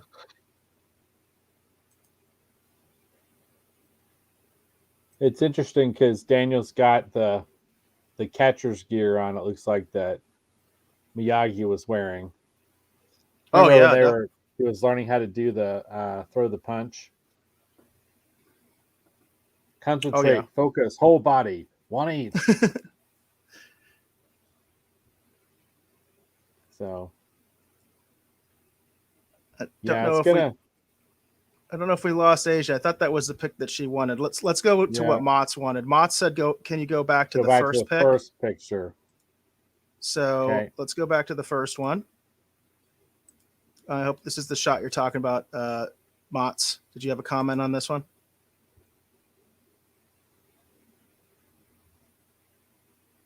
And Asia said that she thought she saw something in the background that were throwbacks. I didn't see Oh, anything okay. particular in that image in the background. Did you, Dave? I didn't see anything really of note. It just looked like No, I'm the I I'm looking more at the I'm not I can sometimes see things and stuff like this, but I'm not one of those people that's really good at dissecting.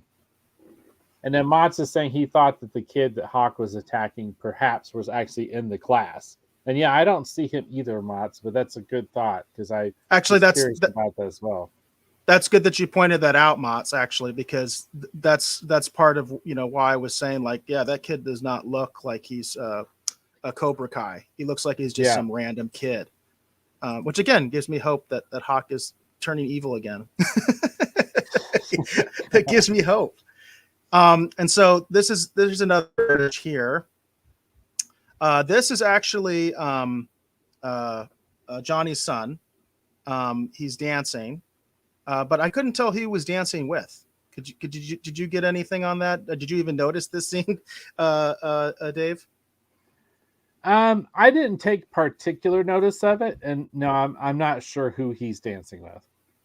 So speculation. Oh, it could be.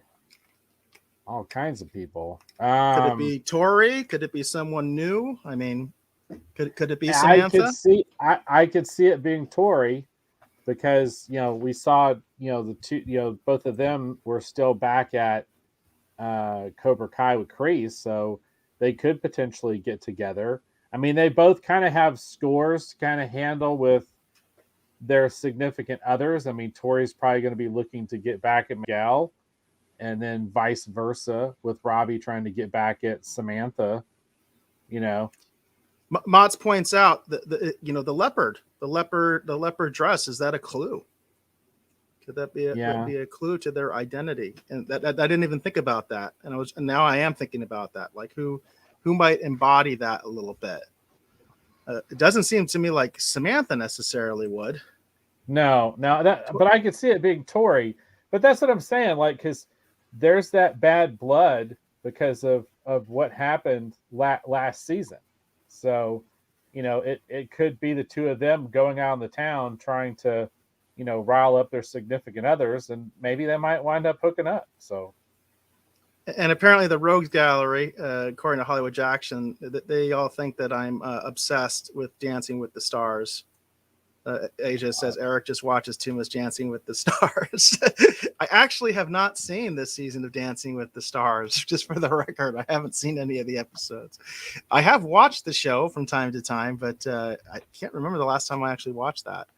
But yeah. no, I was just curious who he was dancing with. That's what it comes down to me. I was just curious who he was dancing with because I couldn't tell. And I do think that's significant. Now, this appears to be in the same frame. So, of course, there is misdirection, especially in trailers. We've seen that before. But this appears to be at the same party. Like this looks like it's a prom or something like that. That's what it looks like to me. And then we do have this image of Tori. So, and she looks like she's like dressed like the Little Mermaid or something like that.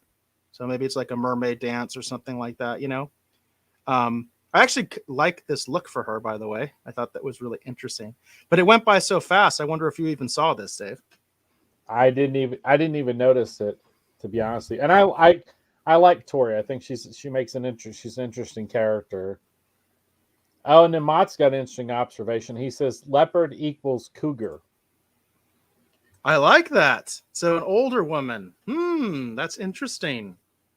Now, is that an older woman that we've seen, or is that someone else? That's interesting. Yeah, Hollywood says he's dancing with someone's mom. Yeah, definitely. If this wasn't misleading, because again, this to me looks like it's the same event. It's not Tori. That's what I would say, right? The person that he was dancing with was not Tori, because she's got this completely different outfit on. Very sexy one, I might say as well. But we don't know for sure. I'm gonna leave it right there. No, we don't. But I do like the leopard equals cougar. That's intriguing to me. An older woman, that he's dancing with an older woman. That I do think that's interesting. I just wonder if that's someone established or someone that's we're going to be introduced to this season. Asia says she said she felt attacked because I am a cougar and someone's mom.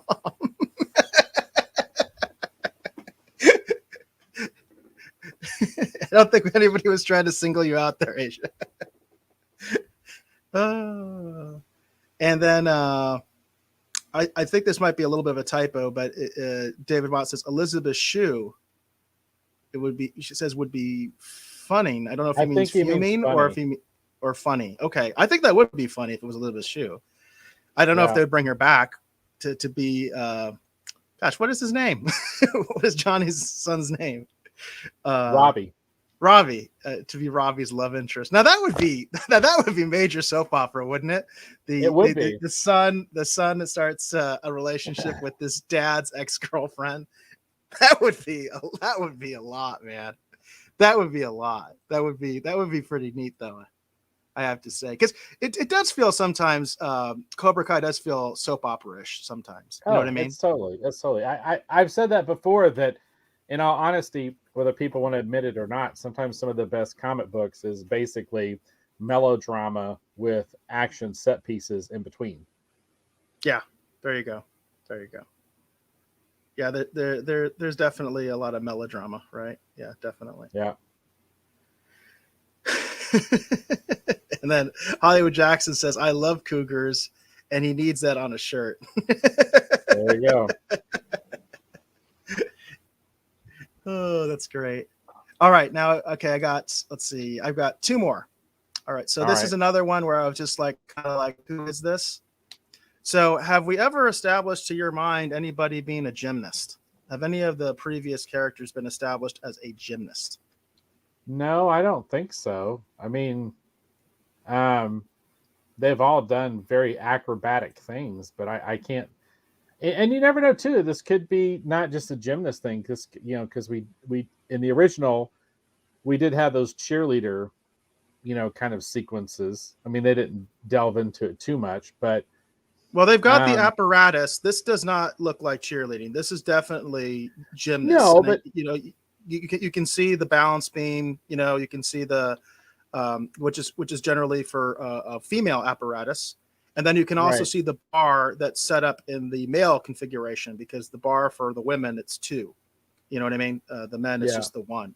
So it looks like to me, it looks like it's some sort of mixed practice, not a meet, with male and female gymnasts. And I was really wondering who this might be. Did you even notice this scene? Because it goes by really fast. I noticed it, but I honestly didn't take much stock in it because for example, for all we know about Tori, we know absolutely almost nothing about Tori. It seems like at times, and Tori athletically could be a gymnast too. Um, Well, do you see who's in the background there? He's kind of cut off, but do you see who's there on the far left pretty clearly? no, I can't make out who that is. That's Johnny. Oh, it There's no is doubt in Johnny. my mind that's Johnny, because you can even see like a little bit of the bandana on his head. He's kind of cut off. Oh, okay, yeah, So okay, yeah. so so clearly it looks to me like Johnny is maybe recruiting somebody if it's a new character, Oh, or he's okay. observing one of our established characters in this other environment. But I was just curious, and if the Rogues Gallery all has an insight on that, if there was anybody that was established as a gymnast, because I don't recall anybody being established as a gymnast. Yeah, I don't remember anybody being established as a gymnast. And then Motz agrees with you. He says new recruit. Yeah, that's what I'm kind of thinking. I'm thinking that maybe Johnny's scouting some new talent. That's what I'm kind of thinking. But then I like Asia's too. Maybe we're introducing Jim Kata. Jim Cotta. Combination of martial arts and gymnastics. I like it. Jim Kata. All right, Jim Cotta. Okay, there you go.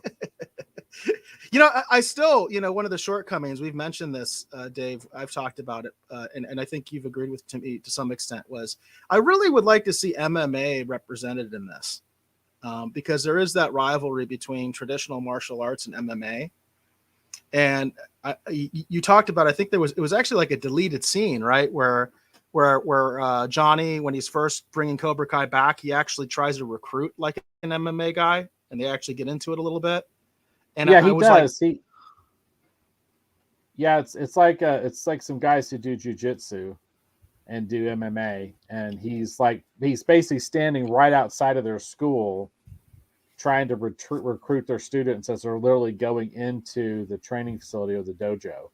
And so there's a conversation with one of the instructors who comes out who kind of confronts them. So yeah, it's one of the deleted scenes from season one. I really, really wish they had done something more with that. And particularly since we're on season 4, it feels like they could have done something, at least by season 3, they could have introduced some element like that.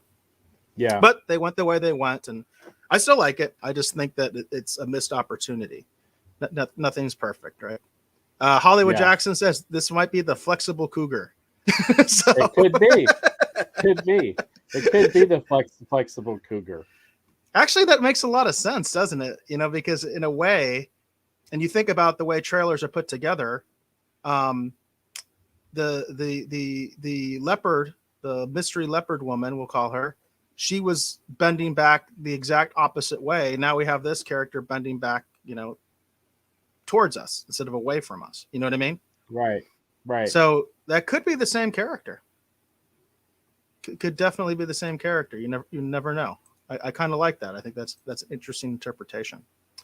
And then the last image that I got here. This is the big one. What do you think of this, Dave? Been waiting for this, Silver. right? Yeah, there Terry he is. Silver. He's back. And he looks pissed off. What do you think? He looks very serious, doesn't he? Well, and it's interesting too, because I've said this before. He's definitely his own character now. Terry Silver is his own character. But I always felt like watching Karate Kid 3, I said this before, that I felt like what they were looking at is they were looking at Seagal, kind of at that time it would have been, around his prime, right? Right. The ponytail, the killer attitude, like the whole thing, like especially when you hear some of the stories about Seagal, like on set and how he would act and everything, whether true or not true, I don't know. But it would kind of fit. I always felt like that's what they were trying to do with Terry Silver as a character. But now Terry Silver's become his own thing. He's so far removed from that in my mind. But yeah, it's really cool. Terry Silver's back. So it's going to be interesting to see how all this plays out. Because there's been rumors I've heard that there's actually discussions going on about actually a Cobra Kai spinoff series of some kind. So yeah, I think I've heard those rumblings as well. I don't recall anything specific, but I have heard those rumblings as well. And you could see it happening. I mean, there's a lot of directions you can go, but you can't go with Cobra Kai, if that makes any sense. In other words, they're limited. I think if they change it too much, it's not going to be the same show anymore. So a spinoff does make sense if you want to go off in some of these more crazy directions. Motz has an interesting theory here, and I don't know how I feel about this. What do you think, David? Motz says, hopefully he's broke and is looking for work. What do you think of that? Well, it is possible. I don't know. I it's weird because with Johnny, where Johnny is, you can kind of see it because there's that wish fulfillment, right? That the guy who bullied you in high school, when it comes to adulting in real life, he gets what he's got coming to him, right? Like there's some wish fulfillment for those people who feel wrong. On the flip of that, it's an interesting way to start the story to build him up too.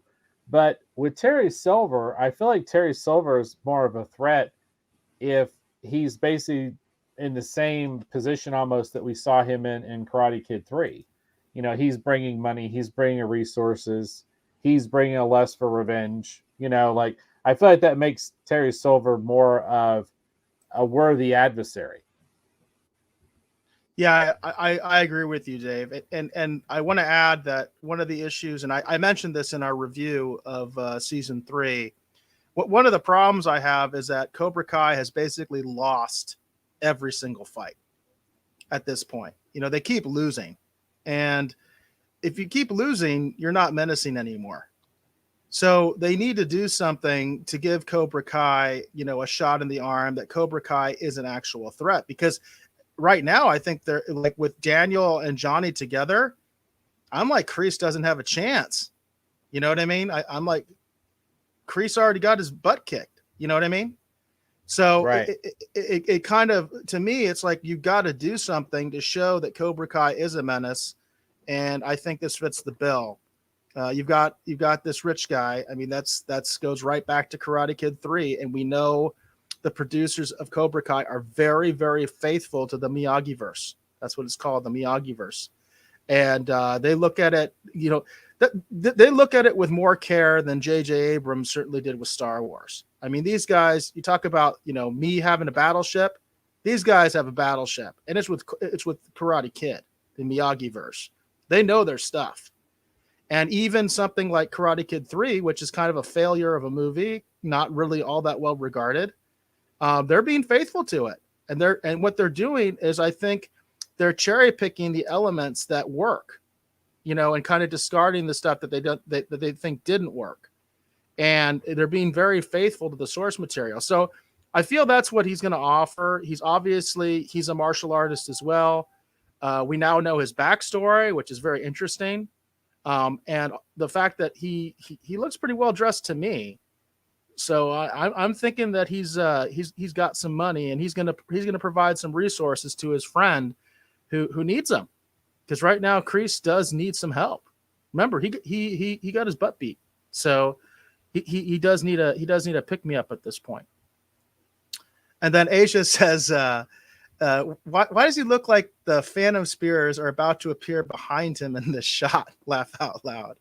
I do kind of get that vibe, but I think that's because he's menacing, right? I mean, even in this shot, you can kind of see, because it's not totally focused, but I can see it. I mean, I can see he's got a stern look on his face. You know, he's there to kick ass. Yeah, and it's interesting too, because if you look at Kreese, who's coming back, who, as far as we could tell, doesn't really have anything in terms of resources or people he can call in. He's kind of on his own, in the same way that Johnny was in that very same position, right? You know, and then if you look at Daniel has resources, right? He has the ability that he can bring money to bear on a situation or bring other people in. Yeah, Daniel's rich. Remember that. Yeah. Daniel is rich. And then Terry Silver, it's interesting because that's what Terry Silver could be for Kreese. So it's really kind of cool that they've done this. And it's neat too, because it all fits too within the Cobra Kai lore, because it's all been established as well. And then Motz brings up another interesting idea, which is a senior tournament. Huh. That is an interesting idea, because obviously what we're all talking about is the All Valley, the under 18 tournament. That's what is the supposed climax. That's the whole point, right? That's the challenge. Right. You know, whoever, winner take all.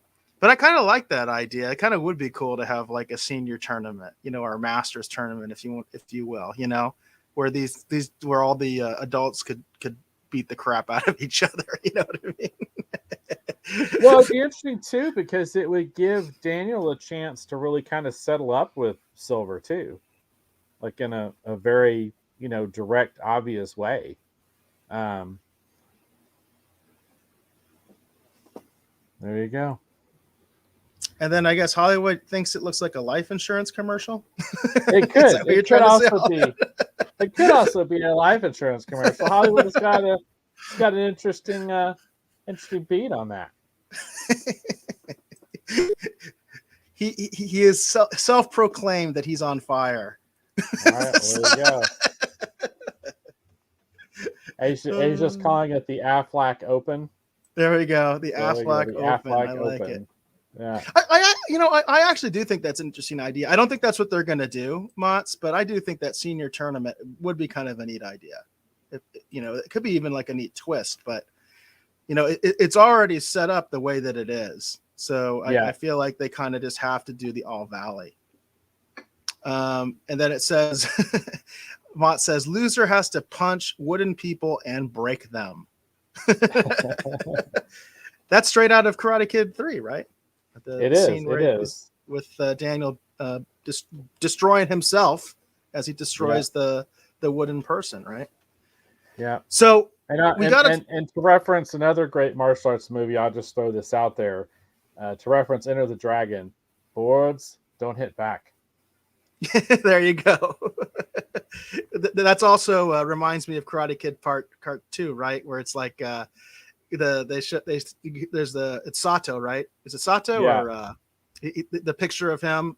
The advertisement where he's breaking the tree, and then Daniel's all like to Miyagi, like, "Can you do that?" He's like, "You don't know, never been attacked by a tree before." Yeah. I love that line. I always thought that was a great Miyagi-ism. Never been attacked by a tree before. So Asia does say she's got to get going. She says, my darlings, I am past my bedtime. Great show. Fairy Black Mother loves you. We love you too, Asia. We appreciate you coming on the show. I do apologize for the show being late. That was my fault. I had a meeting that I was supposed to go to, and guess what? The meeting I was supposed to go to got canceled. So we kind of started late for nothing, but that's on me. And I know we are kind of getting late. But I did want to address one more thing. If at least with Dave and hopefully anybody else that's left in the gallery. because I talked to you about this off the air, Dave. Where is Miguel? Did anybody notice Miguel in the trailer? Because I did not. So where is Miguel? I asked the question, and I asked if anybody else who watched the trailer, if they noticed Miguel. Maybe I just didn't notice him. You can see that I found some things that I think even Dave didn't notice, because I did kind of freeze frame it, and I didn't see Miguel. And Dave, you were saying you thought you did, right? Didn't you say that you thought you did see Miguel? I thought I saw Miguel. But maybe I just imagined I did. So if anybody else has some insight on that last thing, I didn't see him, and I was looking for sort of key stuff, for the different major characters. I know I did see Sam. I know Sam was in there, but she didn't seem to be doing anything interesting. Daniel's wife did have a scene with Kreese, so obviously they're continuing the thing with Kreese. I noticed that. Yeah. Miguel's mom, she has a scene with Johnny, so it looks like they're getting back together. So I saw her, but I didn't see Miguel. Yeah. So I'm wondering what's going on.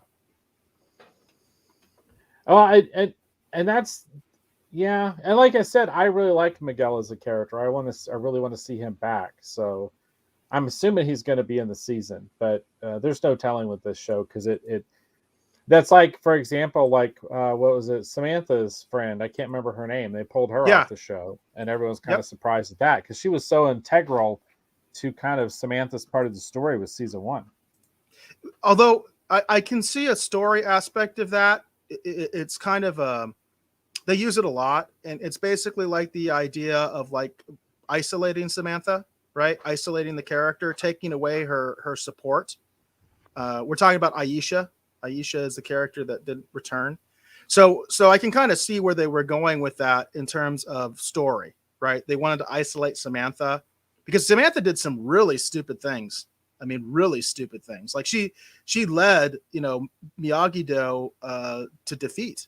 You know what I mean? I mean, she was really making some bad calls, and she was really traumatized by Tori. Tori was like, stalking her and really, beating the crap out of her. So I can see why. I can see a story reason for doing that, is what I'm saying. Like, I can see you're muted, Dave. I was just saying, right. I could see, I could agree with that. So cool. And then Mott's, let's see. I don't know what the context of your comment here. He says, I see his name in the Gabriel Ray Castillo. Do you know what he's talking about there, Dave? I don't know. Is that the actor's name? I don't know the actor's name who plays Miguel. I actually have some of this stuff up right now because I knew I was going to forget names. So I've got the IMDb listing of all the characters. No, that is not Miguel's real name, and I can't pronounce it.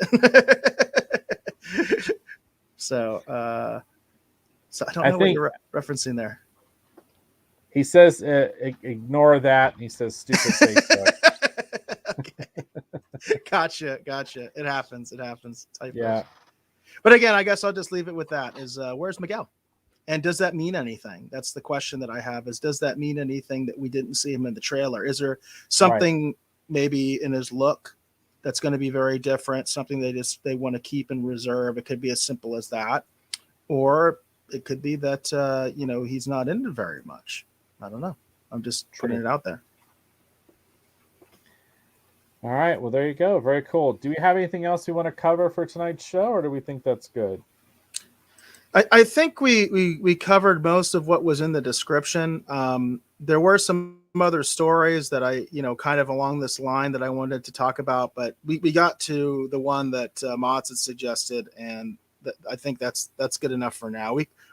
I have a feeling there's going to be some developments in these other stories. We were going to talk about some of these lawsuits that are going on.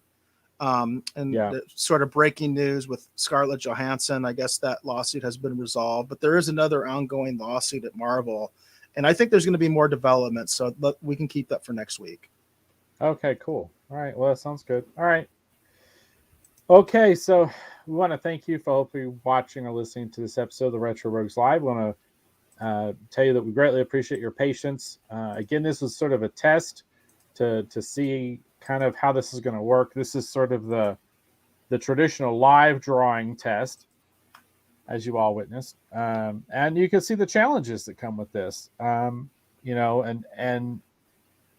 the logistics of it as well. And then the next test probably will be a more digital version of that, where I'll probably be like on a Surface Pro or something, and we'll just be broadcasting the screen right up during the episode. But we greatly appreciate your feedback. We greatly appreciate those of you who hung with us and commented. As always, we love everybody in the Rogues Gallery. We greatly appreciate all of you for your comments and your time, and you make this show so much more enjoyable and fun for us, because it's just a joy to get to speak with you basically every week. I guess I'll go ahead and plug it, just because I know if I don't, Eric's going to go ahead and put it up anyway. So if you're curious to learn more about me, you see what occupies a lot of my time, you can definitely check out my t-shirt company, Kirby Tees. It's KIRBYTS.com, Kirby Tees. Please check out what we have over there. And I actually possibly consider purchasing a Retro Rogues Live t-shirt and supporting what we're doing here on the show. We would greatly appreciate your support. But enough about that. As always, I want to thank my great co-host, Mr. Eric Alexander, for, as always, providing his unique perspective and opinion on all these fun things that we talk about, whether it's pop culture, streaming wars, or anything else. Please, Eric, tell the folks, hopefully watching or listening at home, where they can learn more about you on the interwebs. Well, I'm most active on Twitter. You can reach me there at BassGod14. That's at BASSGOD14. My DMs are wide open, and I do take suggestions through the DMs. If you want us to cover a certain, a certain pop culture news story, or if it's a collectibles. Obviously, we didn't really do, typically we do collectibles, the collector's corner on Thursday, but now we're going to be kind of more flexible. So, just it can be collectibles, it can be, pop culture news, streaming wars, what have you. We're going to still cover some of that stuff, especially when, Dave is really kind of immersed in whatever he's doing with this new project that we're coming up with. So please give us your suggestions. We appreciate the feedback on this trial run. We're probably going to do at least one more trial run before we start to do some of the reveals of what we're actually working on, which I think is going to be pretty exciting. We hope that you join us and let your friends know, let your friends, let your enemies know about what we're doing here. And because we really want to, we obviously want to build an audience for this new project. So please let people know what we're doing. I think it's unique, and I think a lot of people are going to dig it. I think they're going to think it's interesting. What's interesting, and I think even if they don't like what we're doing, I think they're going to be interested in the process. I think that's one of the interesting things about what Dave and I are doing is I think even people that might not, it might not be their cup of tea. I think they're going to like the process. I think they're going to be interested in it. Dave Motz, you are too kind. He says, great show. We appreciate that, David Motz, that we appreciate all your support and all your insight.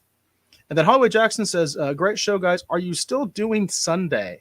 And no, Hollywood, we haven't been doing Sunday for quite a while. That's on hiatus until you're told otherwise, basically. So as of right now, we are only doing the show on Thursdays, and we will leave Hollywood Jackson with the last word on that.